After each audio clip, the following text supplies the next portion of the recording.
Hey everybody, it's Jason Blaha here, and today I want to talk to you guys a little bit about the bench press and why, even though the bench press is a very overrated exercise, it's still a good exercise. And again, this is kind of a big point of contention you'll see in a lot of strength and conditioning circles.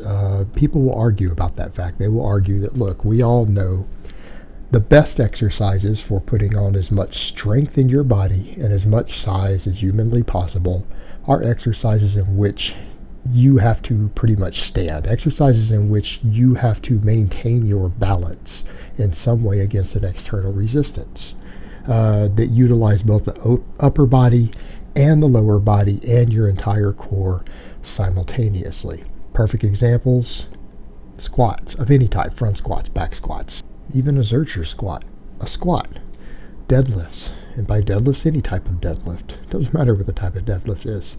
Any sort of standing press, whether it's a strict press, a push press, a clean and press, over to the point of any sort of pull like that. Power cleans, hang cleans, muscle cleans, high pulls, any sort of standing row. All right, all these exercises, power snatch, all these exercises are the exercises that we know can put the most strength on your whole body because they utilize different elements of your entire body during the exercise, and they work both the upper and lower body simultaneously. These are the exercises that also have the ability to put the most muscle mass on you, simply because the most muscle is being used through the body at any given time. So we kind of get to the point of, well, in that case, the bench press isn't necessarily that good, is it? That makes it an overrated exercise. And I'd go so far as to say any exercise that people tout as being an amazing exercise that doesn't fall in that category, doesn't utilize upper and lower body simultaneously, doesn't require you to maintain some type of balance against an external resistance, doesn't move your body through space, is probably an overrated exercise. However, when we get to something like the bench press, I think it's fair to say, and it is very fair to say, it plays a niche. And the niche that it plays is for, number one, testing your pure upper body strength. That's why the NFL utilizes it. They utilize it in the combine test as a test of upper body strength, particularly as that upper body strength pertains to the playing field, because they have other ways to measure your lower body strength. Lower body power in particular, things like the vertical leap covers that pretty well. It lets them know how explosive your lower body is. All right, a vertical leap test. So they've got that in there for that. Also, it does have benefits in the sense of we probably don't need a lot of exercises that don't have axial loading on the body. Bench press is a good one that does it. And the thing is, because the bench press utilizes so much muscle mass in the upper body, it makes it still a valuable exercise, and it fills another unique role. And that has to do with the fact that we have changed in the modern world our idea of what aesthetic proportions are. People will say, what?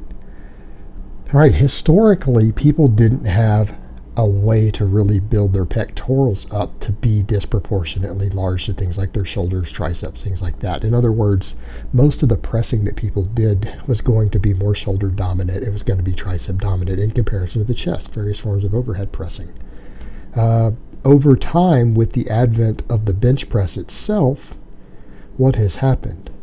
Particularly with modern bodybuilding. Modern bodybuilding, and because of Joe Weider, really focused on, one of the things they focused on was having disproportionately large pectorals. Having pectorals that were not in proportion to the rest of one's body, that they were disproportionately large. And what do I mean by that? If you take an athlete who trained all the basic functions and they got really strong at all the basic movement patterns they could do before the advent of machines, things that they could do with just big heavy free weights or different objects or pulling their body around, they probably wouldn't have the proportions we see displayed. They got highlighted all through the 70s and things in the bodybuilding and physique world. Their pecs wouldn't have been as large in proportion. Because there became this big focus on pectorals, and the bench press, when performed correctly, is probably one of the best, if not the best. It's tied for top 3 best pectoral building exercises. Now, a lot of people will tell you that's not true. Well, those people don't know how to bench. They can't look at a history of training book and see what sort of physiques guys built off just focusing on the heavy bench press all the way back through the 50s, 60s, 70s, before more machines were invented, before people did as much isolation movement. And they don't know how to perform the exercise and don't know basic human anatomy. Bench press can build absolutely enormous pectorals for anybody if they learn how to bench press correctly.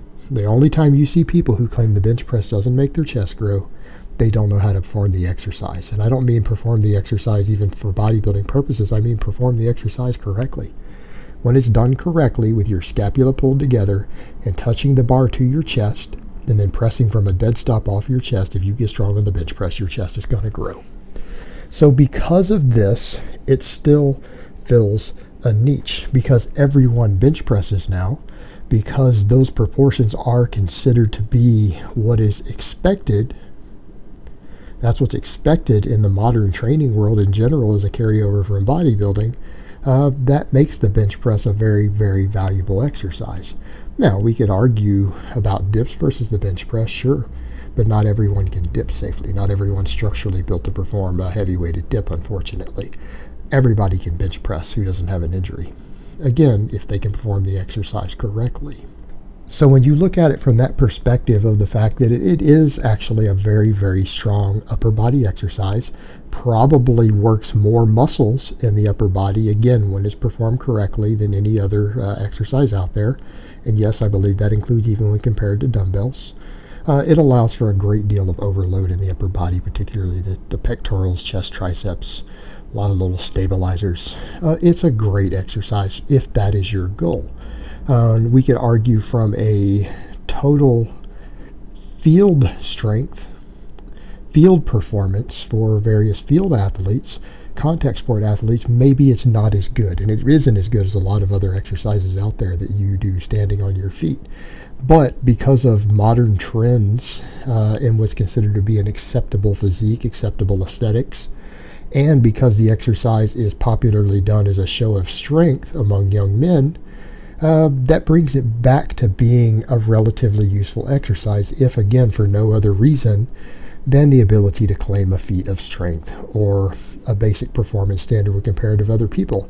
And because we have incorporated it into strength testing for certain sports, even though we could argue it may not be the most functional exercise, it is considered today to be part of your overall strength base. We have strength standards for it in which to compare ourselves to other people. So back to the point of it being overrated, it's overrated because it's been made so popular.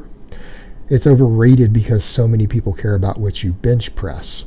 But at the end of the day, for the goal of at least upper body strength, upper body hypertrophy, it's still a very, very good exercise.